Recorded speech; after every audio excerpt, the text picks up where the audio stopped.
estar aqui mais uma vez, Senhor Deus, na tua presença, na presença, Senhor Deus, da tua palavra, para aprendermos, Senhor Deus, mais e mais de ti, para nos inteirarmos, Senhor amado, nos aprofundarmos na tua palavra, para conhecermos a tua vontade, Senhor Deus, para a nossa vida, Senhor Deus, para o nosso proceder, Senhor Deus, para que nós possamos ser multiplicadores, Senhor Deus, da tua palavra, para os nossos familiares, para os nossos cônjuges, para os nossos filhos, Pai amado, nossos colegas de trabalho, para todos aqueles que estão ao nosso redor.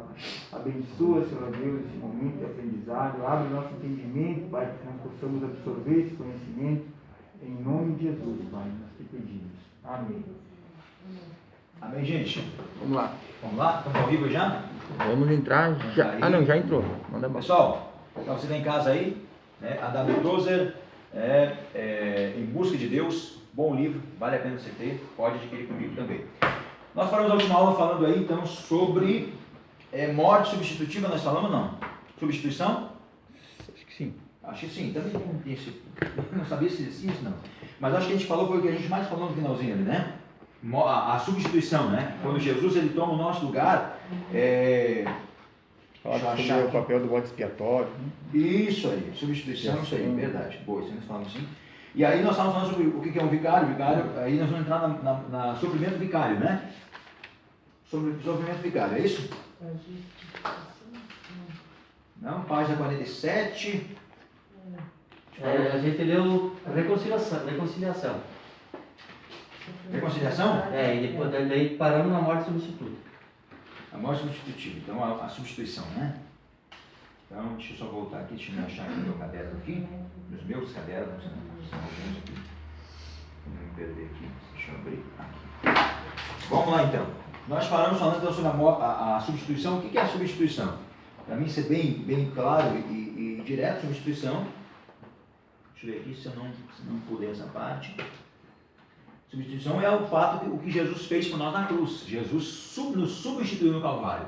E aí eu lembro que eu falei esses dias que para substituir, para poder estar no lugar, ele precisava estar apto a atender algumas prerrogativas. Ele precisava ser justo, ele precisava ser capaz de levar os pecados nossos sobre ele. Ele precisava querer salvar e precisava estar apto a salvar. A gente falou esses dias aí, e ele atendeu a todas as prerrogativas. Ele não somente estava apto a salvar, mas ele queria salvar. Eu só estou vendo aqui, eu tenho uma anotação aqui no meu livro, deixa eu ver se tem anotação aqui no meu caderno aqui. Substituição, não, é isso aqui mesmo. E aí a gente vai, a Bíblia vai falar o que sobre isso? Que ele ocupou o nosso lugar no Calvário. Interessante, irmão, se vocês pararem para pensar e ver o que Jesus faz na cruz, Jesus quando é pregado na cruz, segundo a história, o braço direito dele primeiro é colocado no madeiro, no patíbulo, e quando ele é colocado no madeiro, segundo os historiadores, a mão de Jesus não alcança do outro lado. Eles puxam para o outro lado, porque havia já um buraco feito na cruz. Porque não é um prego, para quem já viu aí, irmãos, é um cravo. O cravo é eu sou péssimo em desenho, né? Mas enfim, o cravo é como se fosse uma básica, parecido com isso, né? Ele vai abrindo espaço, né? Então havia sim na cruz de Jesus, essa parte que é o patíbulo, né? A parte horizontal, e aí sim havia um buraco em cada lado aqui.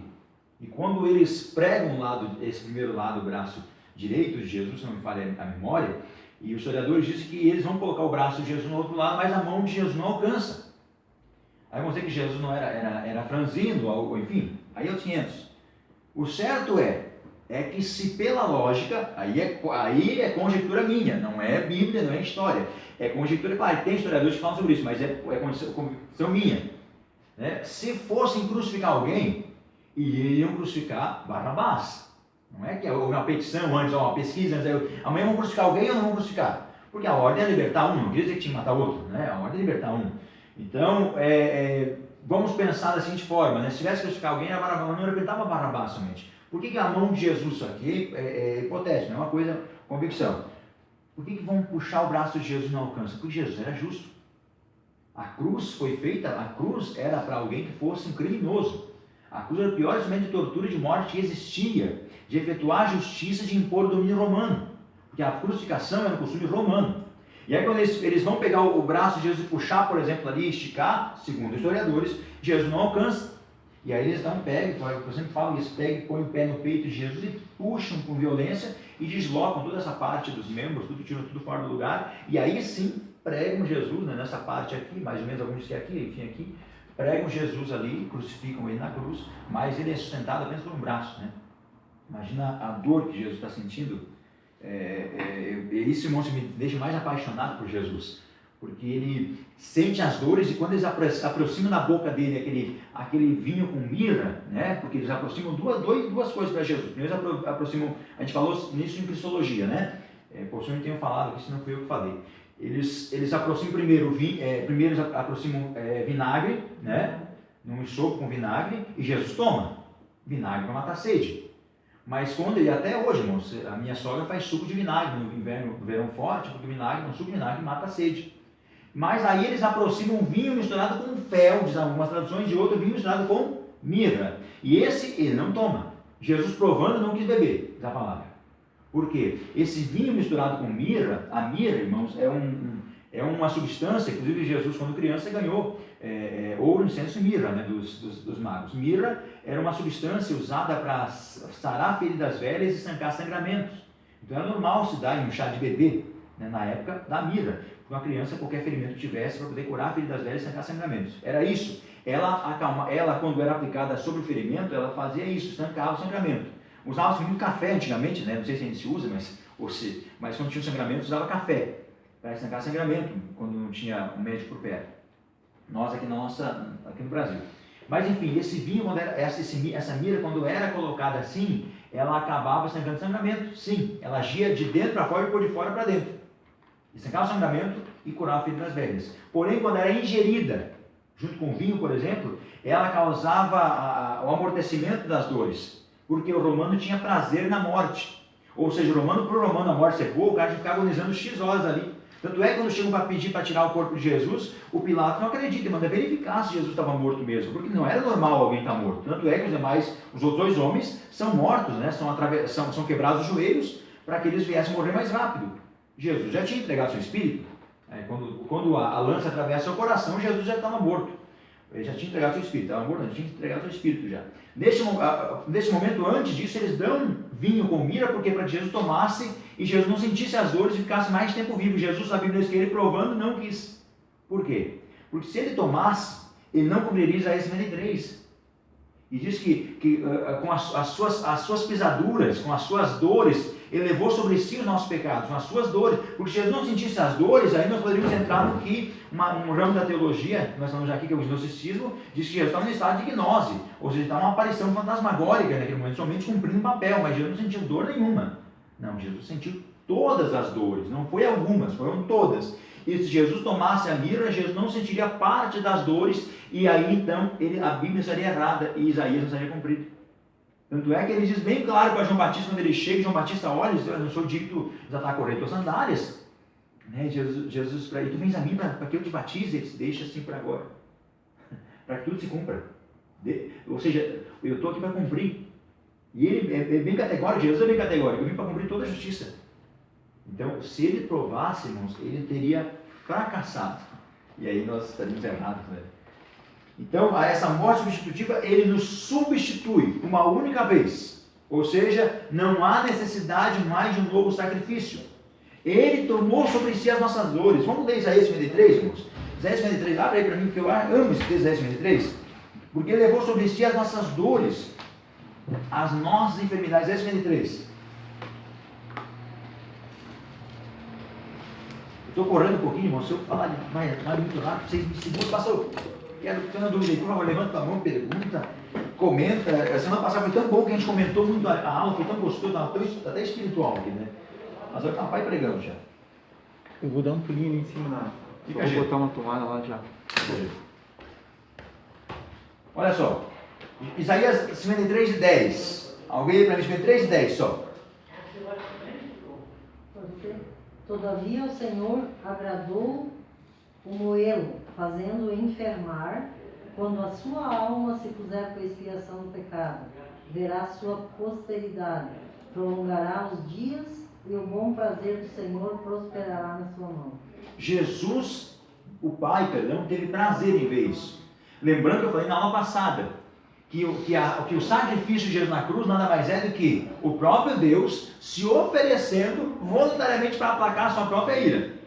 na pessoa do Filho. Mas é o Deus, porque Jesus não deixa de ser Deus. Então é o próprio Deus se fazendo morte, sacrifício para aplacar a sua própria ira e para satisfazer os seus desejos de justiça. Então ele se faz carne na pessoa do Filho para satisfazer essa necessidade de sacrifício. Porque, irmãos, era necessário que ele morresse. Porque o salário do pecado é a morte. Mas não gratuito de Deus é a vida eterna.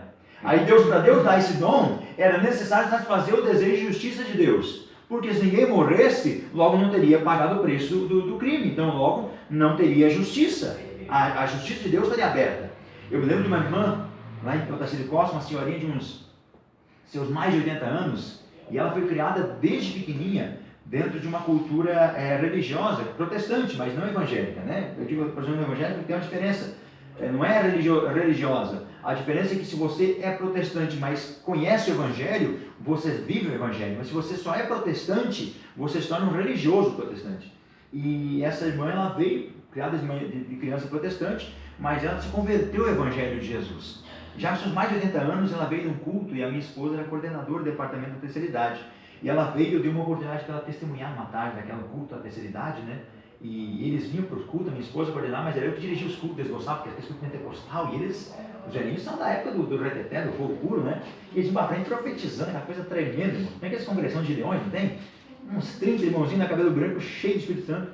E ela veio para frente, bem galinha, e disse: eu vim para a igreja. Começou a lágrima correr, eu me desmanchava chorando.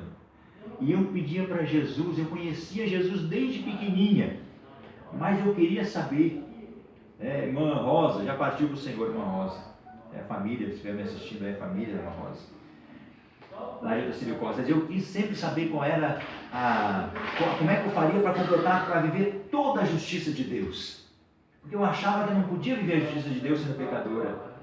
E eu li para elas: Jesus amado, que a justiça de Deus cobra um sacrifício. Mas aí ela teve um encontro com Jesus. E ela entendeu que Jesus já supriu esse desejo, essa necessidade de justiça que havia em Deus pelo pecado do homem.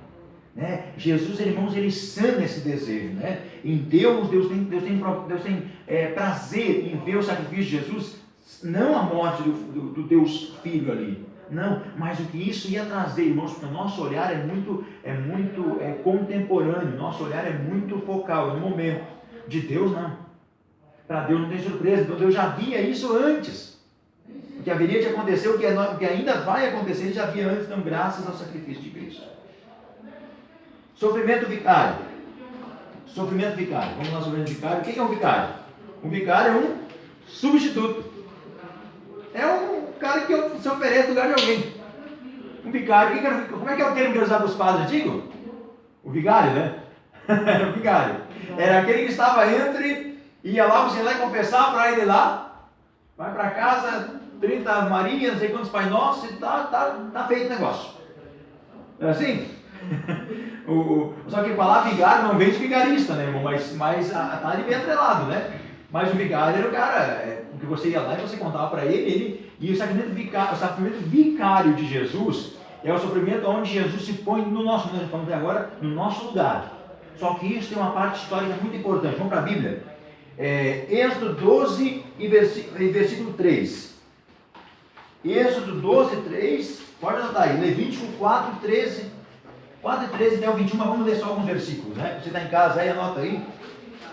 Não adianta você estar assistindo em casa, irmão, se você só assiste a aula. Você não anota nada, você vai com dúvida a vida inteira. Entra aí, queridão. Então, primeiro, um cordeiro para uma família. E um cordeiro para uma nação.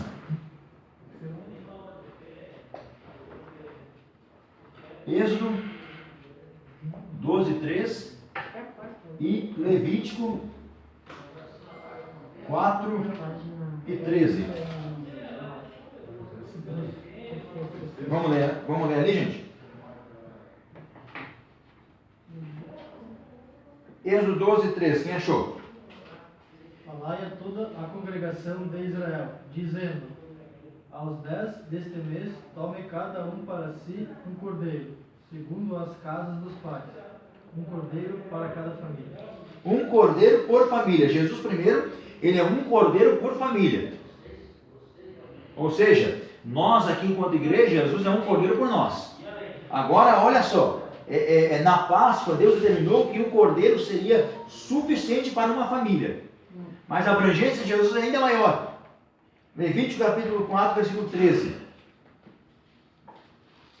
Uma vez por ano, Santo dos Santos. Pode falar, pode ir. Mas se toda a congregação de Israel pecar por ignorância, e o erro for oculto aos olhos do povo, e se fizerem contra alguns dos mandamentos do Senhor, aquilo não se deve fazer e forem culpados.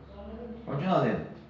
E quando o pecado que cometerem for conhecido, então a congregação oferecerá um novilho por expiação do pecado, e o trará diante da tenda da congregação. E os anciões da congregação porão as suas mãos sobre a cabeça do novilho perante o Senhor, e degolar-se-á o novilho perante o Senhor. Então o sacerdote ungido trará do sangue do novilho a tenda da congregação. E o sacerdote molhará o seu dedo naquele sangue e o espargirá 7 vezes perante o Senhor diante do véu. E daquele sangue porá sobre as pontas do altar que está perante a face do Senhor na tenda da congregação, e todo o restante do sangue derramará à base do altar do holocausto. Qual versículo você vai ler agora? Está no 18. 18, pode continuar, até o 21. Que está diante da porta da tenda da congregação. 19. E tirará dele toda a sua gordura, e queimá-la sobre o altar, e fará a este novilho como fez ao novilho da expiação. Assim lhe fará, e o sacerdote por eles fará propiciação, e lhes será perdoado o pecado. Depois levará o novilho fora do arraial, e o queimará como queimou o primeiro novilho. É a expiação do pecado da congregação. Olha só, isso aqui é por todo o país. Então Jesus é um cordeiro suficiente para cada um de nós e ao mesmo tempo por todos nós. Então, irmãos, não tem especial para Jesus. Todos nós somos. Jesus é a morte por cada um de nós de forma individual e por todos nós como igreja.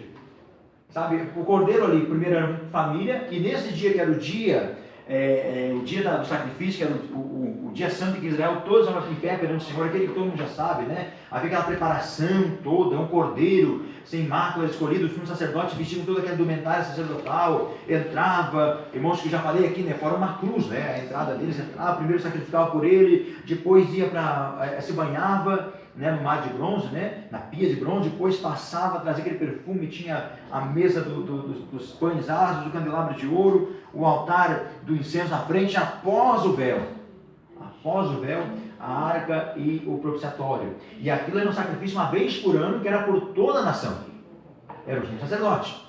Então, ao mesmo tempo que o pai de família oferecia pela família, agora o sumo sacerdote oferecia pela nação. Então Jesus, primeiro, ele como pai, como patriarca da nossa casa, da nossa vida, ele sacrificou-se por nós individualmente, ele como sumo sacerdote também se ofereceu por todos nós. Então o sacrifício dele é amplo, é individual e é coletivo.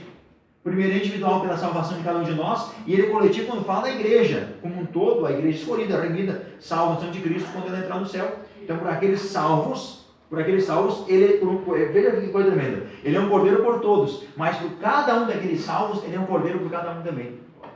Então não tem alguém que fica com uma parte melhor, irmãos. Não tem esse negócio, mas esse aqui vai dizer que nós somos, tem gente que acha que nós somos apartadinhos de Jeová, né? Tem uns apartadinhos de Jesus que é um pouquinho melhor, não tem nada disso. Não tem nada disso. Não tem nada que você faça que vai fazer Deus chamar mais, e não tem nada que você deixe de fazer que vai fazer Deus chamar menos. Não existe. Nada vai mudar.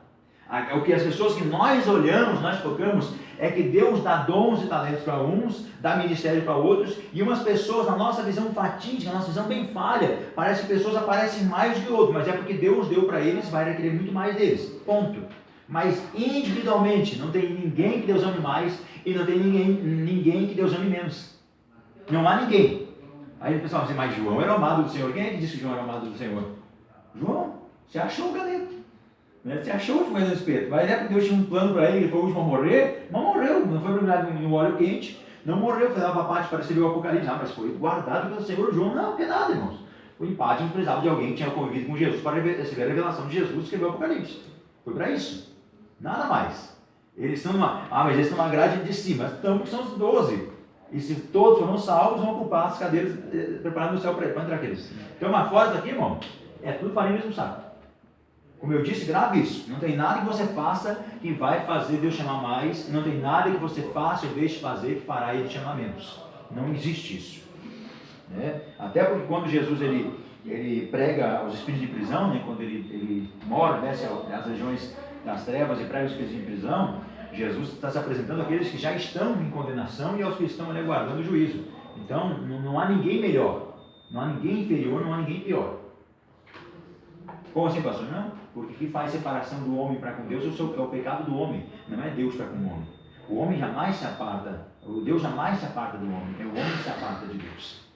Porque os vossos pecados fazem separação entre vós e o vosso Deus, para que Ele não vos ouça. É os vossos pecados que apartam vocês de Deus, porque Deus permanece ali mesmo. Imutável, perfeito, não há necessidade de Ele mudar. Lembra que eu falei na aula passada? Não há necessidade que Ele mude porque Ele não tem sombra alguma de variação. Se Ele precisasse mudar, é sinal que Ele não é completo, que Ele não é inteiro, que Ele não é original.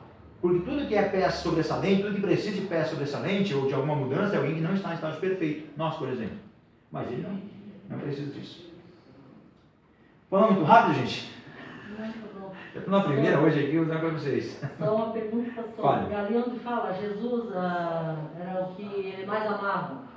Não era João? Mas é João que diz isso, né? É João que escreve ali. João, o discípulo a quem Jesus amava, é João que escreve esse evangelho. É João que está dizendo. Mas é João dizendo que era o discípulo que mais amava. Era João dizendo assim, não era Jesus, né? João diz isso aqui, pode ler, porque João escreve o evangelho de Jesus segundo escreveu João. Ele diz assim, o discípulo a quem Jesus amava. É João falando isso.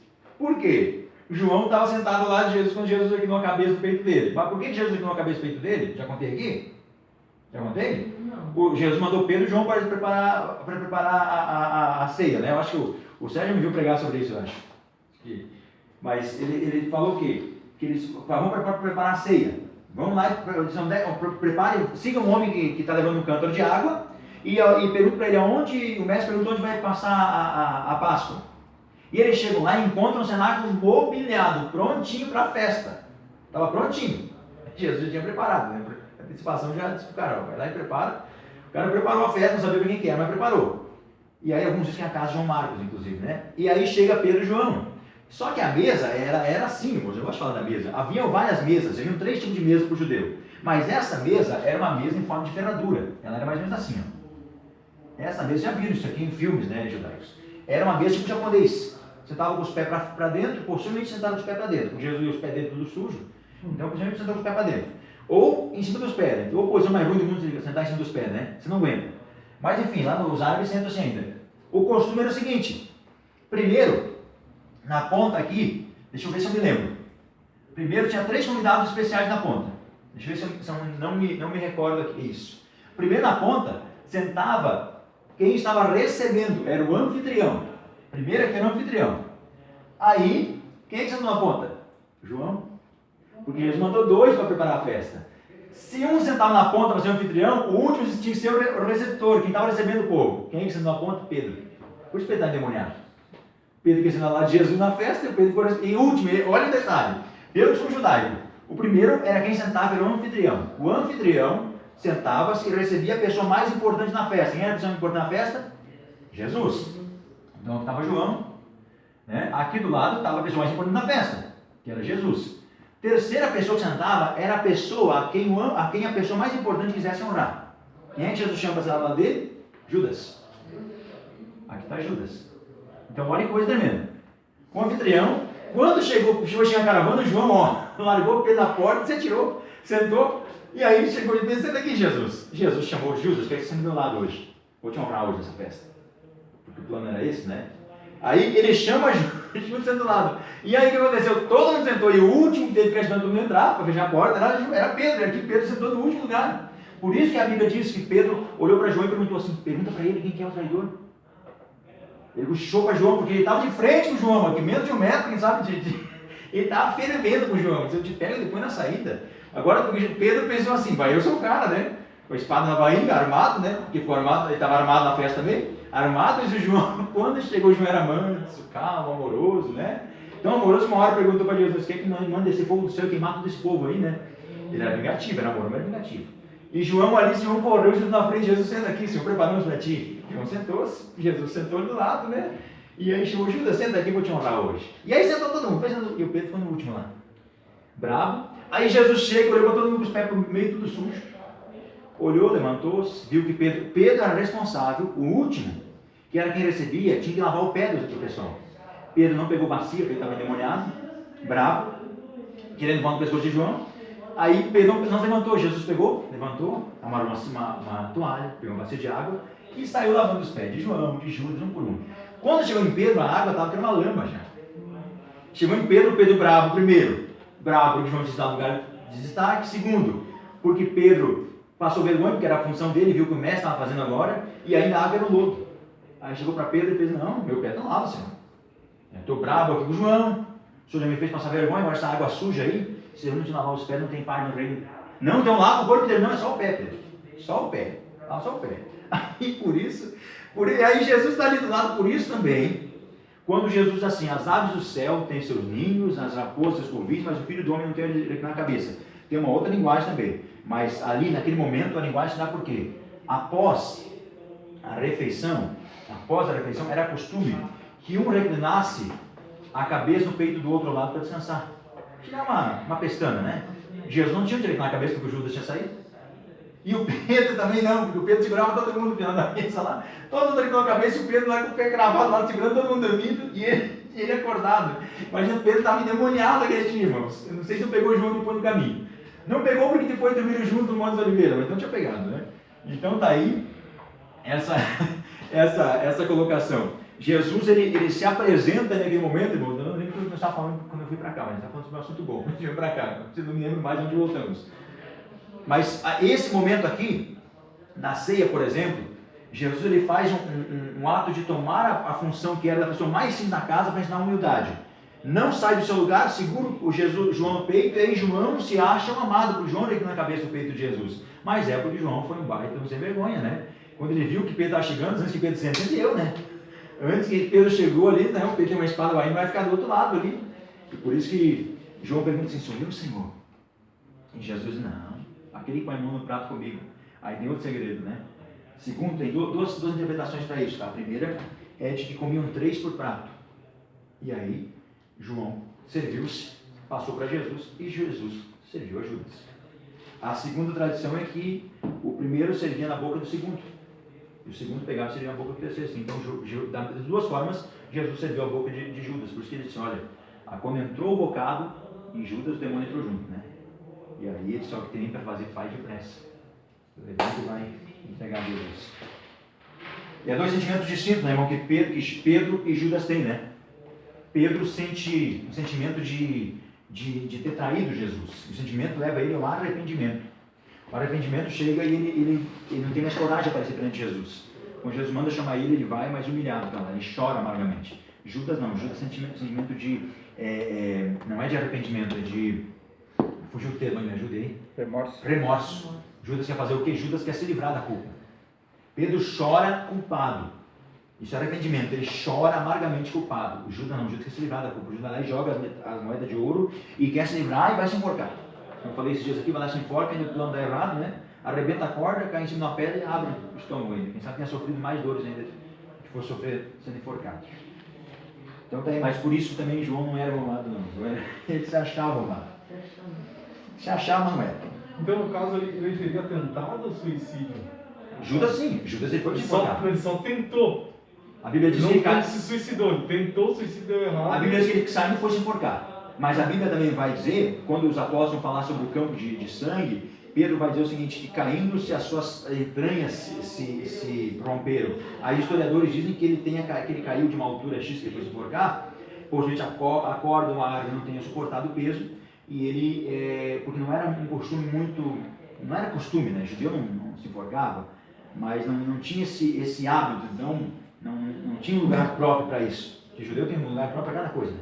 Foi muito organizado. Mas quando ele caiu, as suas entranhas se partiram. Possivelmente ele tenha caído numa pedra, tenha estourado o seu ventre. Talvez não tenha morrido enforcado, Mas se Mas- suicidou igual. Se suicidou do mesmo jeito que ele. Ah, suicídio do mesmo jeito. Ou se matou se atirando de uma pedra, ou se matou se enforcando, né? A morte, porque ele tentou contra a sua vida. Aí a questão é, foi salvo ou foi morto? Foi para o inferno ou para o céu?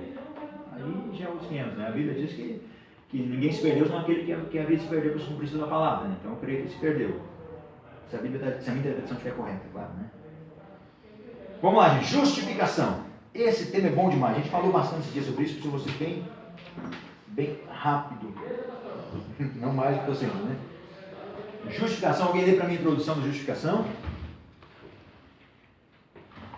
Na página 49. Lê para mim ali então a introdução ali embaixo, justificação, introdução. Justificação é o ato da graça divina pela qual Deus declara justa a pessoa que põe sua fé em Jesus Cristo como seu substituto e salvador.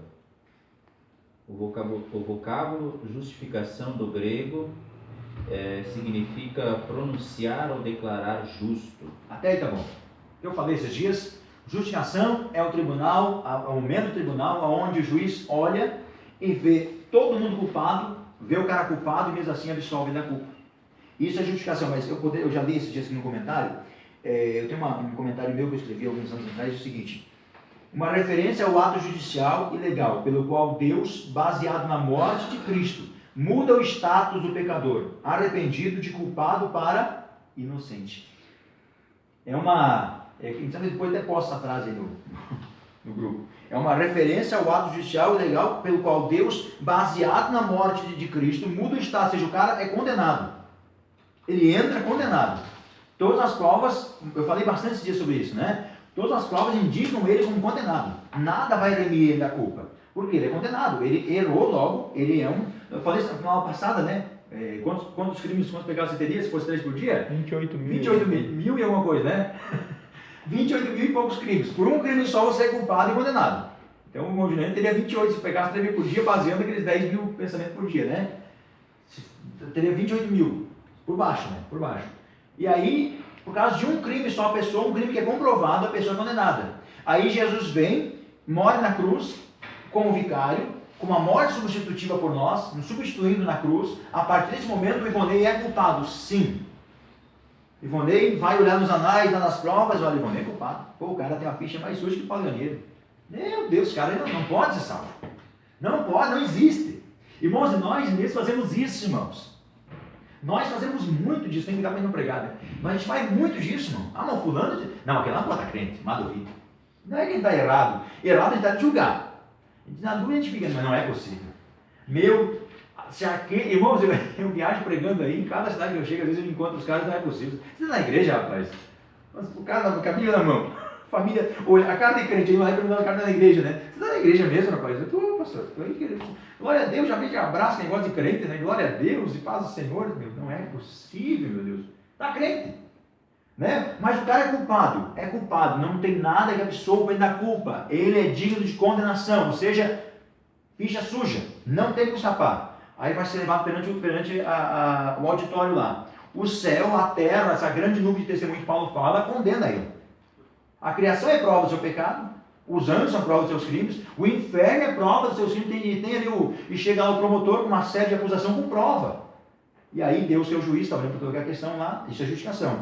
Olha para o cara e diz, é culpado mesmo. Porém, como Jesus já pagou o preço de tudo isso aqui de forma antecipada, já falei na aula passada, né, irmãos? Ele pagou nossos crimes de hoje, de ontem e de amanhã ainda. Já estão tudo pago. Aquilo que você pensou em fazer ainda, então pastor, estamos liberados, né? Que Paulo diz, né? Onde já mudou o pecado, já mudou a graça, então vamos pecar para valer. Não, de forma alguma. Né? Eu falo sobre santificação depois, é um processo. Salvação é um ato, mas santificação é um processo.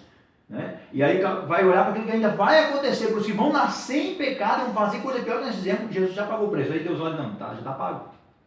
Aí que a gente falou na aula passada, de imputação. Aí ele tira da conta de Jesus e põe na nossa. Tira o nosso pecado e põe nas costas de Jesus. Já foi posto, na verdade, não é que vai pôr. Já tá tudo... Não, Jesus já pagou o preço. O meu filho pagou o preço lá. E se ele pagou o preço, eu declaro ele inocente. Mas como assim? Primeiro, eu penso Deus, né? A gente é limitado, você sabe que a gente é limitado para dizer uma coisa dessa. Mas Deus está lá e diz assim, primeiro, quem é que o crime dele ofendeu? O pecado dele ofende quem? Quem é que o pecado ofende? Deus. Só Deus é ofendido pelo nosso pecado. Nós sofremos as consequências. As pessoas que convivem conosco sofrem as consequências do nosso pecado, mas o nosso pecado só ofende a pessoa de Deus. Aí Deus, eu sou ofendido, eu estou perdoando. Não, mas e as consequências do pecado? As consequências, então, eles são dignos de morte, mas as consequências Jesus também pagou no Calvário. Então não tem resquício nenhum. Eu estou pagando tudo lá. Consequência não. Pagou o preço, porque a consequência nós vamos ter. Termo errado. As consequências não sofrer, porque aqui come semear e ele vai colher. Nem semeador. O preço foi pago. Obrigado, Júnior. O preço foi pago. Não, o preço foi pago lá. Eu estou perdoando e o preço que haveria de ser, como a gente falou na aula passada sobre o mercado de escravos, né? O meu filho pagou lá também. Acabou. Aí ele olha e nos declara inocentes, justificados. Em nós está cumprida a justiça de Deus. Ou seja, o homem entra criminoso na igreja, réu, condenado, sem Deus no mundo, como Paulo diz, né?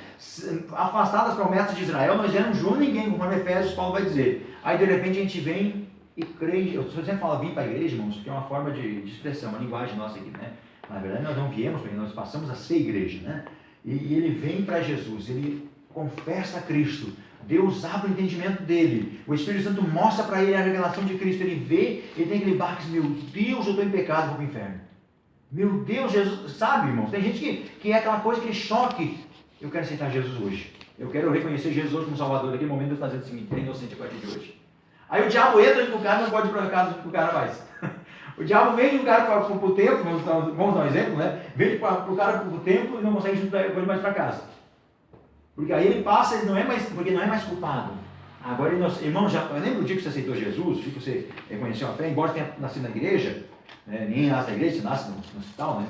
Mas, embora você tenha nascido na fé, desde pequeno na fé, teve um momento que você precisou confessar a Cristo. Aquele dia, aquele peso que você das costas, eu vim todo sujo no mundo, né? Uma sujeirada de ver minha vida, a forma. Eu vim para a igreja, vim para Jesus, e aí de repente abriu, meu Deus, eu vim para casa leve, esse Jesus, e eu preciso que essa verdade esteja contada a todo mundo. Porque, meu Deus, se essa é a verdade, eu vou ir para o inferno, então. Sem conhecer Jesus. E isso é declarar inocente, isso é justificação. Lembra que eu falei antes? A morte de Cristo satisfez o desejo de justiça de Deus sobre a humanidade. Deus se faz réu, se oferece sacrifício para que a humanidade fosse alcançada por essa justiça. Por nós mesmos estaríamos todos condenados sem salvação, mas ele se fez morte por nós. Se fez morte para que nós fôssemos feitos vida. E nesse momento em que Deus nos justifica, ele está impetrando sobre a nossa vida. Nenhuma, Romanos 8:1. Portanto, agora nenhuma condenação há para quem está em... Não é na religião, não é na Assembleia de Deus, não é na igreja fulano de tal, não é... Não. Para quem está em Cristo. Alguém já assistiu aquele filme Até o Último Homem? Assistiu? Todo mundo fala do filme, não sei. Irmãos, eu assisti ontem de novo, minha filha. Ontem, primeira vez minha. Mas a minha filha assistiu umas 2 ou 3 vezes já. E é um filme da Segunda Guerra Mundial, né? Acho que é. Segunda Guerra Mundial. Na verdade, fala dos jogos lá que É o soldado Dawson, né? Adventista, eu acho. Adventista. E ontem à noite acabou o filme e disse para a Fabiana, peraí, isso aí é real. O filme é real. Sim. Ele salvou 77 pessoas, eu acho. 77 soldados de campo de batalha, sem usar uma arma uma vez só. Ele foi servir, que era serviço obrigatório, né? Mas ele não aceitou usar arma. Foi preso, sofreu um monte de coisa, porque ele era franzino e não aceitou usar arma. Que soldado ia pagar sem arma, meu? Estava com os japoneses, os caras eram kamikaze, os caras se matavam e não aceitou usar arma. Morreu com 78 anos. E ele não aceitou usar arma. E não ia para a guerra no sábado. É adventista? Não ia para a guerra no sábado, porque o dia santo dele, Bíblia no bolso, salvou 77 pessoas de campo de batalha de uma noite, um dia, uma noite direta. Ele só dizia, Senhor, eu ouvi o testemunho dele, depois dele, passo o testemunho dele no final, ele mesmo falando, né? Ele morreu em 2013 agora, 2013. E ele contando sobre isso.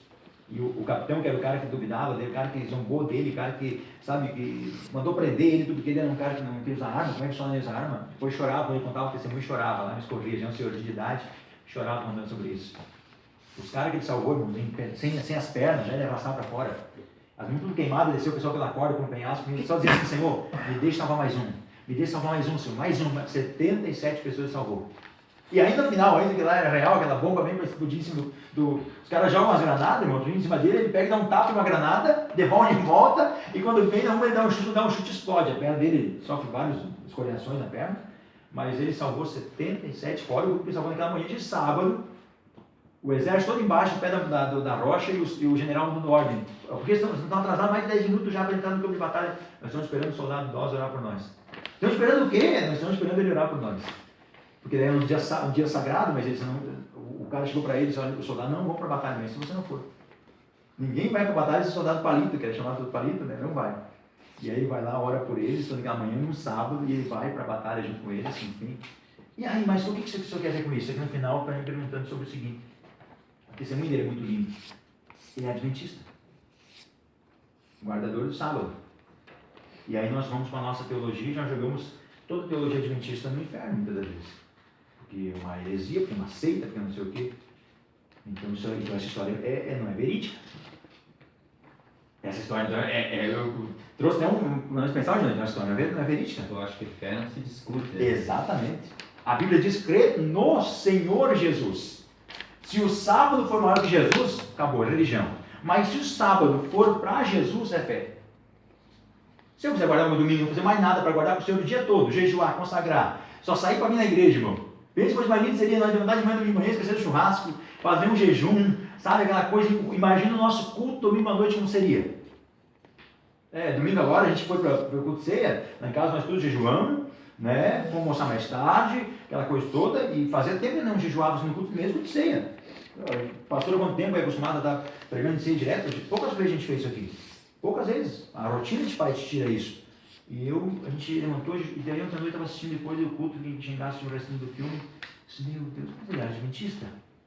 Aí Deus me confrontou com a minha forma teológica de pensar: pô, peraí, quem é que diz para ti que não tem salvação ali? Quem é que diz para ti? Crê no Senhor, e todo aquele que invocar o nome do Senhor será salvo. Acabou, irmãos. Fé não se discute. Quando os meus atos de fé, de fé, eles são religiosos, eles são por uma questão, por exemplo, vou usar um exemplo do sábado. Os caras guardam o sábado com vigor tão grande, aí Jesus vai dizer assim: olha, o Senhor é Jesus que é o Senhor do sábado, não sabe o Senhor Jesus, né? Mas quando isso é apenas, para guardar, porque é para Ele, não é para mim. Eu guardo, eu sou judeu, não como carne de porco e não sou judeu. Não, eu não como carne de porco porque a lei me proíbe. Aí é o 500.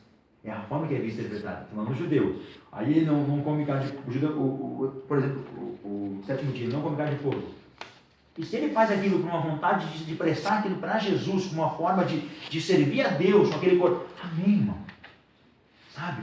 E Paulo vai dizer o seguinte: olha, por causa do fraco, eu não vou nem comer carne nunca mais se eu for prejudicar alguém. Mas não é pelo quem come, deixa de comer. Então a nossa fé, irmãos, é uma coisa muito... Olha, eu fui dormir da noite com outro pensamento: Jesus, tu és tão bom, Senhor. Quanto mais eu acho que eu sei, menos eu sei. Então a justificação é isso, irmãos, né? Essa questão de Jesus nos declarar justificados. Como é que essa justificação acontece? Vamos para a Bíblia. Efésios 2:8, Romanos 3:30. Efésios 2:8, Romanos 3:30. Irmãos, eu estou correndo aqui, mas a coisa está boa, né? Então, Efésios 2:8, já vão abrindo aí. 2:8 e Romanos 3:30. Irmãos, quero pedir oração para vocês também. Isso eu vou pedir oração mesmo, me ajude em oração. Porque eu estou com... Tem alguns projetos meus parados, né? E alguns de Deus me pegou no final de semana aqui que foi valendo. Mas tem um livro meu que está parado já, não faz não sei quanto tempo já. Está parado, que eu parei de escrever e não foi. Eu tenho todo o esboço, o esqueleto, mas não tem tempo. Agora eu tenho quase 30 dias em casa, né? Então seria uma hora boa para Deus me dizer assim: filho, vai escrever esse livro. Tem tempo vago em casa. Então, de oração, irmão, de repente vai que Deus me dá esse mês aí e eu consigo concluir esse livro. E quem sabe até o final do ano a gente não vai para a editora, não lança isso aí, né? Seria um prazer poder dividir isso com vocês. E eu comecei a falar sobre isso, é um livro que para mim é muito especial. É muito especial. O tema é Depois da Queda. É um livro muito especial para mim, que fala sobre como sobreviver à queda. E mais experiência minha é impossível. Então, mas não está baseado só em experiência, baseado na palavra. Eu sei que vai edificar muitas pessoas. Ele me deu isso há uns 2 anos atrás. Então, quase 2 anos atrás, né? Então eu gostaria que vocês orassem comigo. Eu comecei a escrever e parei, aí ficou outro projeto, e comecei outro, então me ajude de oração, porque eu consiga concluir isso aí, né? Um desejo meu que tenho já, e eu sei que Deus tem falado comigo sobre isso. Poder edificar vidas aí. Efésios 2:8. Pode ler quem achou aí para mim. Porque pela graça sois salvos, por meio da fé. E isto não vem de vós, é dom de Deus. Como é que nós somos justificados? A pergunta é ali, ó. O meio de justificação. A fé é o meio pelo qual o pecador é justificado. Convém enfatizar que é no segundo parágrafo ali, né? Convém, quando diz ali no subtítulo, né? O meio da justificação é a fé. O meio da justificação, perdão, é a fé, né? Convém enfatizar que a justificação ocorre por meio da fé e não pela fé. Nós somos justificados por meio da fé, não pela fé. Como assim, pastor? Não. O meio de justificação é a fé, mas não é a fé que nos justifica. Então, Romanos 3:30. Alguém lê para mim Romanos 3:30. Se Deus é um só, que justifica pela fé a circuncisão e por meio da fé a circuncisão. Tanto lei quanto graça. É por meio da fé. Então isso aqui é uma caixa d'água. São ótimos desenhistas. Vamos colocar um negócio com as caixas antigas, né? Com as coisas assim. Parece mais uma televisão, enfim. Uma caixa d'água isso aqui. Ou coisa mais feia do mundo, né? E essa caixa d'água aqui tem um nome chamado graça. E aqui está a nossa casinha aqui, né? Nossa casinha. Jesus querido, né? Ainda bem que... E falta, é claro, que nem velho negócio sempre massa. A nossa casinha aqui. Nós, a humanidade. A graça